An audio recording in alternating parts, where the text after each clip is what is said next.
ओम नमः शिवाय। हर हर महादेव बंधुओं। तो आज हम बात करने जा रहे हैं वैद्यनाथ ज्योतिर्लिंग की कहानी। तो इसका प्राकट्य कब हुआ, कैसे वैद्यनाथ ज्योतिर्लिंग स्थापित हुआ, क्या कहानी है इसके पीछे की। तो आइए आज हम शुरू करते हैं। तो कहानी कुछ इस प्रकार है कि एक बार रावण कैलाश पर्वत पर बहुत सा साल बीत जाने पे भी तपस्या करता रहा, लेकिन शिव जी प्रसन्न नहीं हुए। तो उसने क्रोध में आकर अपने तपस्या का प्रकार वो है बदल दिया। कुछ इस प्रकार से कि जब गर्मी आती थी तो 5 प्रकार के, यानी कि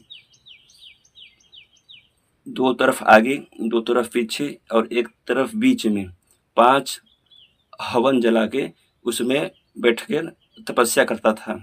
और ग्रीष्म ऋतु आने पे ये करता था, और बरसात आने पे खुले मैदान में तपस्या करता था, और शीत ऋतु आने पे यानी ठंडी आने पे जल के मध्य में रहकर तपस्या करता था। फिर भी शिव जी प्रसन्न नहीं हुए, तो उसने और कठिन तपस्या किया। एक बहुत बड़ा गड्ढा खोद कर कैलाश पर्वत के नीचे और उसमें हवन किया, और बहुत सा हवन करने के बाद भी शिव जी नहीं प्रसन्न हुए, तो उसने बारी-बारी से अपना सिर काट-काट कर उसमें आहुति देने लगा। इस प्रकार जब 9 सिर कट गए, 10वां सिर जब काटने वाला था, तब शिव जी ज्योति के रूप में वहाँ पर प्रकट हो गए और रावण के 9 सिर को स्वस्थ कर दिया और उनको अतुलित बल दिया। जितना बल उसको चाहिए था, उसकी इच्छा अनुसार शिव जी ने तथास्तु कह दिया। इस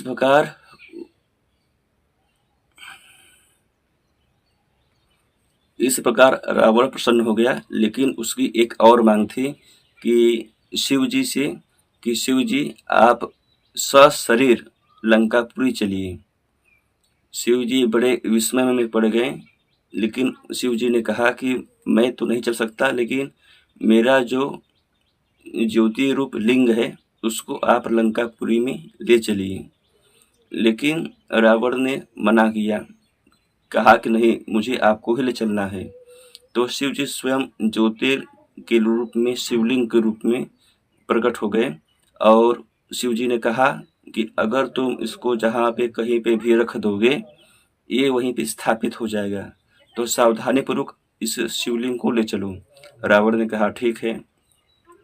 जब कुछ दूर चलने के बाद शिव की माया से मोहित रावण को बहुत तेज लघुशंका लगी, इतना तेज कि उससे अब रोकने का समर्थ नहीं रहा।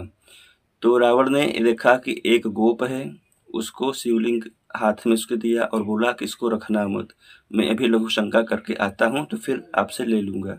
गोप ने कहा ठीक है, लेकिन शिव के माया से मोहित एक पहर बीतने पे भी रावण की लघुशंका समाप्त नहीं हुई, और उधर गोप द्वारा जो ज्योतिर्लिंग थी वो बहुत ही वजन होने के कारण उससे रहा नहीं गया, और उसने उस शिवलिंग को वहीं जमीन पर रख दिया जहाँ पे आज वैद्यनाथ ज्योतिर्लिंग स्थापित है।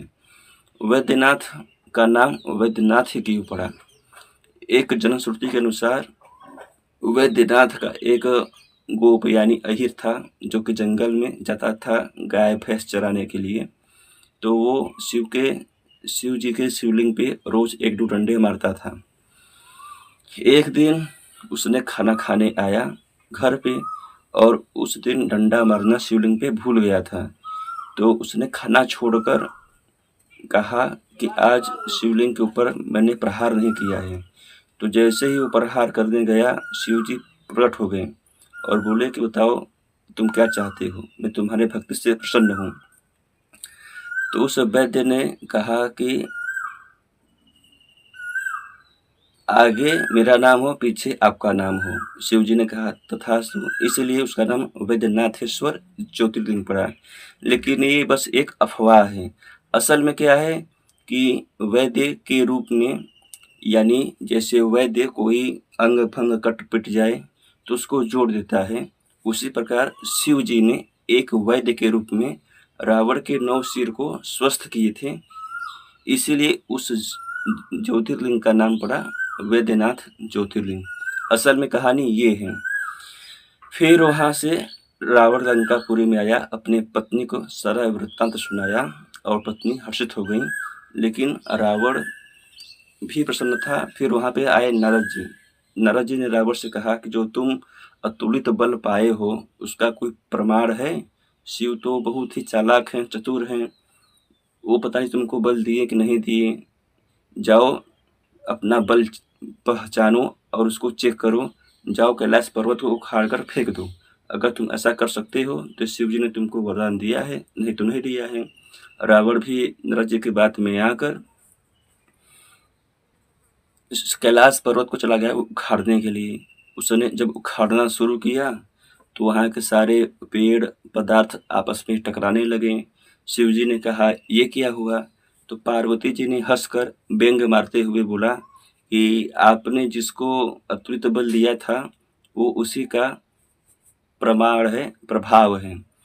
शिव जी ने क्रुद्ध में आकर रावण को श्राप दे दिया कि तुमको अपने इस अहंकार में हो कि तुम कैलाश पर्वत को उखाड़ फेंकने चाहते हो।